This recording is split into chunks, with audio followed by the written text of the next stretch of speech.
Hello दोस्तों, ये है 8 अगस्त का question answer series discussion series.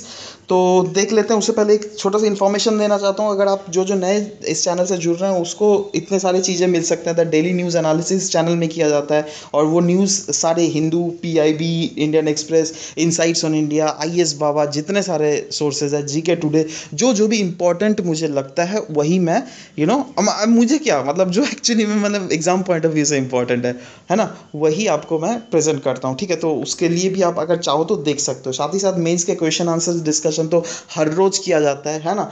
और एथिक्स के केस स्टडी डिस्कशन और क्वेश्चन आंसर डिस्कशन भी हर रोज, ऑलमोस्ट हर रोज होता है। बीच में एक दो दिन अगर छूट गया तो वो बात की बात है, बट ऑलमोस्ट हर रोज होता है ना। ऐसे राइटिंग डिस्कशन ये रविवार को होता है, हर रोज़ नहीं होता है ये वाला। और डेली एमसीक्यू सीरीज़ भी अभी थोड़ा दिन के लिए स्टॉप किया हुआ है वो, पर आपको एक 31 अगस्त तक का डेली एमसीक्यू सीरीज़, सॉरी 31 जुलाई तक का, 1 जुलाई से 31 जुलाई तक का आपको मेरे चैनल पे अवेलेबल रहेगा। अगर आपने उसको अटैम्प्ट नहीं किया तो प्लीज़ मैं रिक्वेस्ट करूँगा अटैम्प्ट कर लीजिए, क्योंकि बहुत अच्छे अच्छे एमसीक्यू सीरीज़ वहाँ पर पूछे गए हैं। ठीक है, अगर मतलब आप लोग खुद ही अब आपको जजमेंट कर पाओगे दैट मैंने क्या कितना एमसीक्यू अभी तक पढ़ा है। ठीक है, और ज़्यादा बड़ा भी नहीं है, 7-8 मिनट का एमसीक्यू वीडियोज़ है सारे, तो आप देख सकते हो। 7-8 उतना तो दिया ही जा सकता है यार, है ना। तो चलिए शुरू कर लेते हैं दोस्तों। पहला आज क्वेश्चन डिस्कस करने वाला है। It is said that there is an urgent need to formulate law and policy measures to address the ground water crisis in India, examine why. आपको क्वेश्चन पूछा जा रहा है, देख बहुत बड़ा नीड आ गया है अभी, दैट इस ग्राउंड वाटर के क्राइसिस को देखकर उसके ऊपर पॉलिसी बनाने का। ठीक है, तो आपको एग्जामिन कर रहा है क्यों नीड आया है, क्या रीज़न है उस रीड के आने का। ठीक है, तो उस क्योंकि एग्जामिन मतलब तोड़ तोड़ के लिखना चाहिए हमें, है ना। आप तो वे फॉरवर्ड भी पॉइंट लिख देना, मैं तो बोल रहा हूँ। ठीक है, तो एनीवेज चलिए देख लेते हैं। हम वाई तो लिखना ही पड़ेगा, एक पार्ट तो ये है। और क्योंकि ये ग्राउंड वाटर, देखिए यहाँ पे ग्राउंड वाटर एक कीवर्ड है, तो ग्राउंड वाटर के बारे में थोड़ा ना मतलब हल्का सा फैक्ट्स जो अगर आपके पास जो भी जानते हैं तो वो लिख लीजिए। ठीक है, उसके बाद लिख दीजिए क्यों हुआ है। ठीक है, तो उसके बाद वे फॉरवर्ड पॉइंट जो, तो इसको इसी टाइप से 3 पार्ट में आप इसको डिवाइड कर सकते हो। ठीक है, तो चलिए पहले देख लेते हैं ग्राउंड वाटर के बारे में। मैंने लिखा थोड़ा फैक्ट्स लिखा, that it is a critical source of portable water which is used in for social, economic and commercial purpose. Social मतलब आपको पीने के लिए, है ना। अब सोचिए कोई गाय या बैल वो भी तो पानी पिएगी यार, है ना, वो सोशली पर्पस हुआ, है ना। इकोनॉमिक पर्पस मतलब उससे खेती बाड़ी होती है, फिर खेती बाड़ी से हमें पैसे मिलते हैं, एक टाइप से तो इनडायरेक्टली इकोनॉमिक पर्पस के लिए आता ही है, है ना। साथ ही साथ कमर्शियल पर्पस देखिए, अब उससे बहुत सारे फैक्ट्री उससे ग्राउंड वाटर से पानी लेकर कुछ कमर्शियल प्रोडक्शन करती है ना। साथ ही साथ इकोनॉमिक में और भी आप लिख सकते हो, मेरे को अभी दिमाग में है धोबियाँ, धोबी जो वहीं पे लाइक धोबी, सॉरी धोबी का, ये तो मैंने गलत पॉइंट बोल दिया, एक्सक्यूज मी गाइस, ये गलत पॉइंट था, मैंने वो सरफेस वाटर को ले लिया, है ना। बट इस सोशल, इकोनॉमिक और कमर्शियल पर्पसेस में ये काम आता है ना। धोबी वाला पॉइंट फिर से गलत है, मैं बार बार बोल रहा हूँ, मैंने वो सरफेस, मेरे दिमाग में सरफेस वाटर चल रहा था, है ना। तो एनीवेज ये है। नेक्स्ट चीज आप लिखिएगा, that ever increasing human footprint has brought situation of crisis and has alarmed the law and policy makers to frame a law. ये मतलब ट्रांजिशन के लिए, है ना। ट्रांजिशन के लिए अब वाई पार्ट हमको एग्जामिन करना है ना, तो उसके ट्रांजिशन के लिए ये वाई वाला पार्ट का एक होलिस्टिक पिक्चर भी है, क्योंकि ह्यूमन फुटप्रिंट ने ऐसा बर्बाद करके रखा है ना। ह्यूमंस के कारण ही सब कुछ हो रहा है यार। तो हमारे ह्यूमंस के कारण, और हमने अब ह्यूमंस ने क्या क्या किया है एग्जैक्टली वो हम लोग डिस्कस करने अभी वाले हैं। ठीक है, और वो है एग्जामिन वाई में। तो रीजंस देख लेते हैं, वही एग्जामिन वाई, वही वाला रीजंस है ना। टॉप एनालिस्ट, बहुत सारे एनालिस्ट ने बोला है मतलब दुनिया में, दैट थर्ड वर्ल्ड वॉर जो आने वाला है वो वाटर के लिए ही आने वाला है, so it's conservation holds importance. ये तो पहला बात है, क्योंकि यही क्वेश्चन मैं आपको, देखिए क्वेश्चन में फिर से बता रहा हूँ, फिर से एक बार रिवाइंड अगर कर सकते हैं हम लोग, तो क्यों पॉलिसी, लॉ और पॉलिसी मेकिंग का अभी ज़रूरत पड़ गया है ना। एक तो ह्यूमन फुटप्रिंट, वो तो मैंने होलिस्टिक लिख लिया, वो मैं दूंगा भी सबके उसके रीजंस, क्या क्या ह्यूमन का फुटप्रिंट गिरा है। बट एक रीज़न ये भी है दैट ग्राउंड वाटर एक पोर्टेबल सोर्स ऑफ वाटर है, और उसका अगर कंजर्वेशन मतलब वो उसकी अगर कमी होगी तो ऐसा भी लोगों ने कहा है दैट उसके लिए जंग भी छिड़ सकती है ना, अगर आपने सुना होगा तो। सरफेस वाटर, ग्राउंड वाटर सबके लिए। तो इसलिए हमारा एक पॉलिसी बनाना चाहिए जिससे हम जो बिना सोचे समझे एक्सप्लॉइट कर रहे हैं उसको, वो एक्सप्लॉयटेशन घट सके। ठीक है, नेक्स्ट है इंडिया का जो ज्योग्राफी भी ऐसा है ना हमारा। देखिए इंडिया के कॉन्टेक्स्ट में ही पूछा हुआ वैसे, तो इंडिया को भी लेकर ही चलना है पड़ेगा। दैट इंडिया का ज्योग्राफी ऐसा है that not equal distribution of water across the region. मतलब नॉर्थ प्लेन में जितना वाटर है, क्योंकि उधर गंगा है यार, सिंपल सा बात है नॉर्मल, तो वहाँ पर रिस्पेक्टिवली ज़्यादा ग्राउंड वाटर होगा। बट वहीं पर सदर्न प्लेट्यू में चले आइए इधर, क्योंकि प्लेट्यू रीजन है तो इसीलिए ग्राउंड वाटर की कमी है उधर, है ना। तो वही बता रहा हूँ, जो इंडिया का जो वाटर डिस्ट्रीब्यूशन है वो बहुत ही मतलब वेग है टाइप का है वाटर डिस्ट्रीब्यूशन, ठीक है।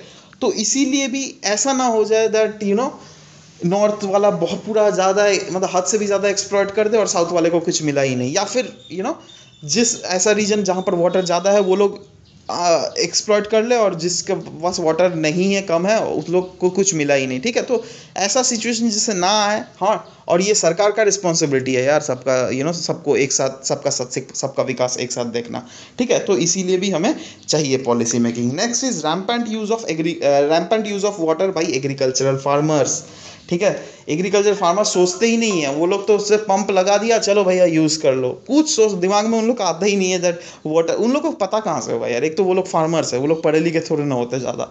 आई मीन ऐसा मैं नहीं बोल रहा हूँ, with due respect to every profession, है ना, दैट हाँ वो लोग थोड़े कम पढ़े हुए, लेकिन उन लोग को पता नहीं है, इस लोग वो लोग बहुत ज़्यादा यूज़ कर लगता है। वो लोग सोचते हैं जितना पानी पिलाएंगे फसल को उतना ज़्यादा अच्छा आउटपुट देगा, बट ऐसा तो नहीं है ना। साइंटिस्ट लोग बोलते हैं देखो ऑप्टिमम लेवल ऑफ वाटर चाहिए, है ना। वो लोग ऑप्टिमम कुछ जानते ही नहीं, ऑप्टिमम क्या होता है। Miss use of the government subsidy. अब देखिए सरकार ना किसानों को ना कभी कभी गवर्नमेंट सब्सिडी भी दे देती है ना।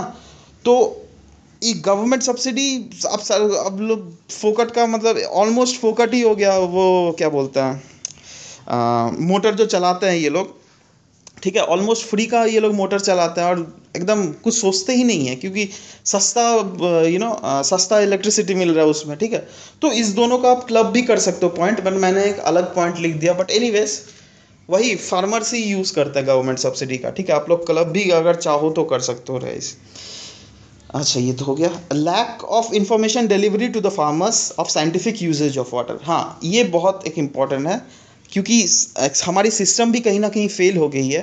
दैट हम लोग फार्मर्स को एग्जैक्ट जो साइंटिफिक इन्फॉर्मेशन होना चाहिए, दैट कितना पानी में कितना कौन सा फसल उगना चाहिए, ठीक है, तो वो हम लोग नहीं प्रदान कर पाए, ठीक है। साथ ही साथ हम लोग अगर आप देखिएगा दैट महाराष्ट्र के कुछ कुछ रीजन में ज़्यादा पानी पीने वाला क्रॉप्स लगा दिया जाता है, जैसे शुगर कैन, ठीक है। तो ये सब तो सब कुछ सरकार का ही देखना है ना, सरकार को ही ना इंस्ट्रक्ट करना पड़ेगा फार्मर्स को दैट यार वहाँ पर वो शुगर कैन मत उगाओ, ये मत उगाओ, वो मत उगाओ, ठीक है, रीजन स्पेसिफिक क्रॉप उगाओ, ऐसा सरकार को ना बोलना है। तो सरकार वो कहीं ना कहीं फेल कर गई है, इसलिए सरकार को फिर से पॉलिसी बनाना चाहिए जिससे हमारा ग्राउंड वाटर रेगुलेशन हो सके। Next is underground water pollution. हाँ अंडरग्राउंड ये बहुत बड़ा फैक्टर है, अंडरग्राउंड वाटर पॉल्यूशन, ठीक है। और ये उस सब जगह में ज़्यादा देखा गया है जहाँ पर ग्रीन रिवॉल्यूशन का जगह है, ठीक है। तो इसीलिए भी क्योंकि वहाँ पर ठीक से चेकिंग नहीं होता है, ठीक है, तो इसलिए सरकार को कोई पॉलिसी फिर से बनाना ही पड़ेगा जिससे ये चेक हो सके, ठीक है। और सरकार क्योंकि पॉलिसी अगर नहीं बनाएगी तो बहुत मुश्किल है, क्योंकि अंडरग्राउंड फिर वो वाटर फिर किसान पीता है ना, तो उसके बाद बीमारियां फैलती है, तो बहुत ज़्यादा मतलब लॉस ही लॉस है यार, है ना। नेक्स्ट इज ये तो हो गया। Colonial era regulation act are less impact than the present context. Colonial era में जो कानून बनी हुई थी यार, वो अभी कैसे आप लगा रहे हो, ठीक है।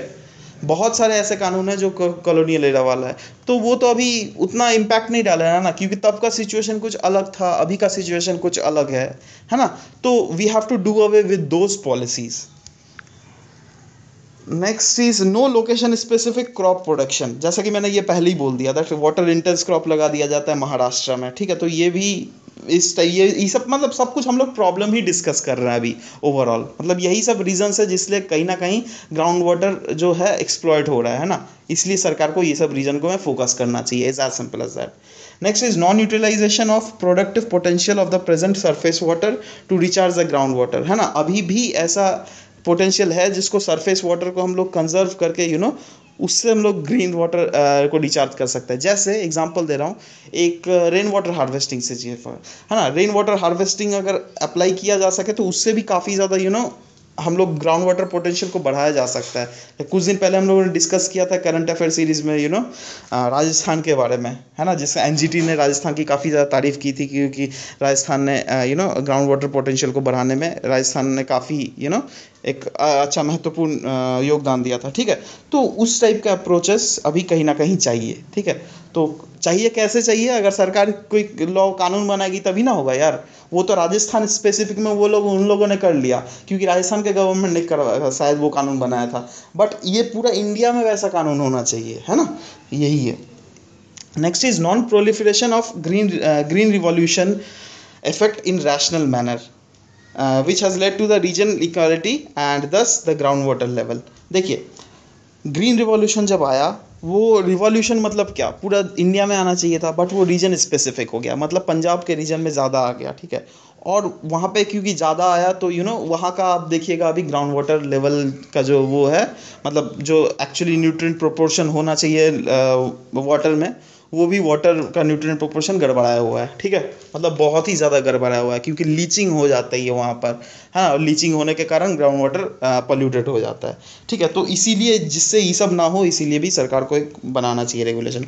Lack of government regulation, government regulate इसको नहीं में फेल हो गई है। जैसे एग्जांपल भी मैंने लिख दिया है, कोका कोला कंपनी जो साउथ में, पता नहीं किन से स्टेट में एग्जैक्टली लगा हुआ था, वो कर्नाटक था क्या Tamil Nadu, I am not sure about it, but वहाँ के लोगों ने प्रोटेस्ट किया था, है ना, दैट क्योंकि कोका कोला कंपनी वहाँ पे लगी हुई है, तो आजू बाजू का जो है वो ग्राउंड वाटर जो है वहाँ पर पॉल्यूशन फैल गया। ठीक है, तो इसीलिए कोका कोला कंपनी को वहाँ पर बंद भी करना पड़ा था। हाँ, और रिसेंटली अगर आप एग्जांपल दे सकते हैं, पिछले साल ही हुआ था, तमिलनाडु गवर्नमेंट ने वहाँ पे, क्योंकि वहाँ पे ड्रॉट आ गया था, ठीक है, तो तमिलनाडु गवर्नमेंट ने बोला वहाँ पे कोई कोल्ड ड्रिंक्स नहीं बिकेगा, है ना।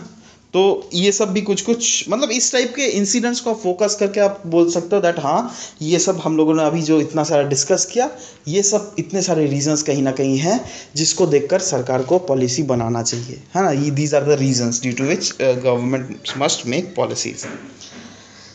Okay, next is critically discuss the evolution and the role of ASEAN in bringing about regional integration। ठीक है, ये भी, इसका भी आर्टिकल हिंदू में था।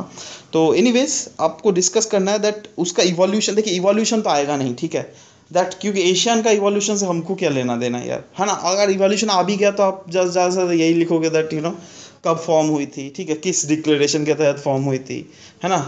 और क्या लिखोगे यार इवोल्यूशन में, क्योंकि आपको, मतलब ऐसा यूपीएससी तो नहीं पूछती है दैट दूसरे इसका इवोल्यूशन, बट एनीवेज अगर आप रिसर्च करना चाहो तो एक बार गूगल में मैं सजेस्ट करूँगा, आप पढ़ लेना, ठीक है, एशियन के बारे में, है ना, क्योंकि एशियन का एक बार 50 ईयर्स कंप्लीट हुआ ना, तो प्रीलिम्स के लिए ये इंपॉर्टेंट बन जा रहा है। मुझे नहीं लग रहा है मेंस के लिए उतना इंपॉर्टेंट आ सकता है। मेंस के लिए यही है दैट यहाँ से कुछ भी फोल्डर उठा के आप मेंस के आंसर्स में जोड़ सकते हो, बस उतना ही है।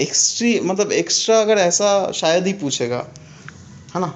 तो एनीवेज आपको क्रिटिकली डिस्कस करना है the evolution and the role of ASEAN in bringing about regional integration.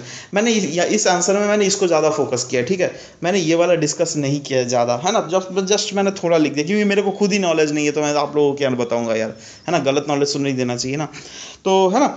तो एनीवेज देख लेते हैं उसका इवोल्यूशन, रीजनल एशियन ने क्या क्या ऐसा किया है जिससे क्या वो रीजनली इंटीग्रेशन में उसका एशियन का सहायता हुआ है। एशियन ने क्या क्या सॉरी एशियन ने ऐसा क्या किया है जिससे वहाँ पर रीजनल इंटीग्रेशन देखा गया है, ठीक है। उसको आपको क्रिटिकली एनालाइज करना है, मतलब उसका पॉजिटिव पॉइंट भी लिखना है, हाँ उसने इतने अच्छे अच्छे काम किए, और उसके बुरे पॉइंट भी लिखने हैं दैट नहीं, वो रीजनल इंटीग्रेशन में लाने के लिए असक्षम रहा एशियन, ठीक है। तो क्रिटिसाइज करना है बस आपको दोनों एंगल से, ठीक है। तो एशियन के बारे में तो अगर देख लीजिएगा 1967 को बैंकॉक डिक्लेरेशन के तहत इसकी स्थापना हुई थी, और इसमें कंस्टिट्यूएंट 10 कंट्रीज़ है जिसका भी आपको नाम लिख लेना है, ठीक है।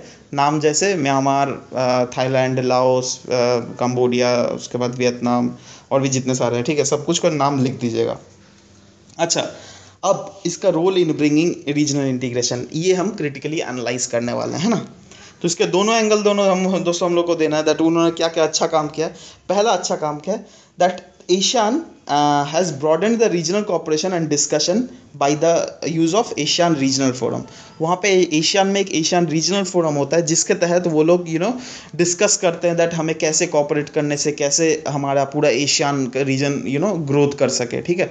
तो ये बहुत अच्छा काम उन्होंने किया, मतलब उन्होंने एक एग्जांपल सेट कर दिया पूरा दुनिया के लिए, देखो हम लोग कभी लड़ते झगड़ते नहीं हैं, हम लोग कितना शांत जगह है और कितना कॉपरेट करके काम करते हैं।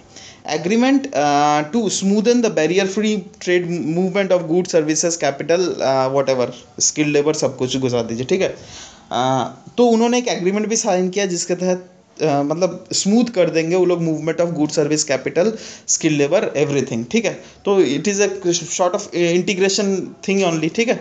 मतलब इससे दिखता है दैट वो लोग कितने रीजनली कितने इंटीग्रेटेड रीजन है, बहुत अच्छी बात है ना। Next is east Asian financial crisis 19 जो कि 1997 को आ गया था, उसके तहत उन्होंने कुछ मॉडिफिकेशंस लाया था अपने इकोनॉमिक्स में, क्योंकि पूरा इकोनॉमिक्स गड़बड़ा गया था उस रीजन का, ठीक है। तो उसने क्या उन्होंने इंटीग्रेट किया था तब चाइना, जापान और साउथ कोरिया से, ठीक है। तो ये दिखाता है दैट उन लोग क्या अगर कभी कोई मुश्किल समय आ गया उन लोग का तो वो लोग दूसरों से भी एक साथ मदद लेने के लिए बहुत अच्छे, मतलब एक अच्छा इंस्टीट्यूशन है as a ASEAN group, regional group, ठीक है। At international forum ASEAN represents in line of EU which sets a benchmark for politically united region, ठीक है। अब देखिए इंटरनेशनल फोरम में क्या होता है ना, कोई भी इंटरनेशनल फोरम में जाइए डायरेक्ट एशियन, मतलब वो लोग एज अ सब कोई मिलके एशियन रिप्रेजेंट करते हैं इंटरनेशनल फोरम में, है ना। ये अगर आपने गौर किया होगा तो इससे मतलब अलग अलग कंट्रीज भी करते हैं, वो तो UNG में GA में करते ही हैं, बट बहुत सारे इंटरनेशनल फोरम में ऐसा है दैट एज ए एशियन वो लोग सब कोई मिल के जाते हैं, जिससे क्या वो लोग जब अपना वॉइस रखते हैं ना, एक बड़ा सा वॉइस होता है उन लोगों का, समझ रहे बात।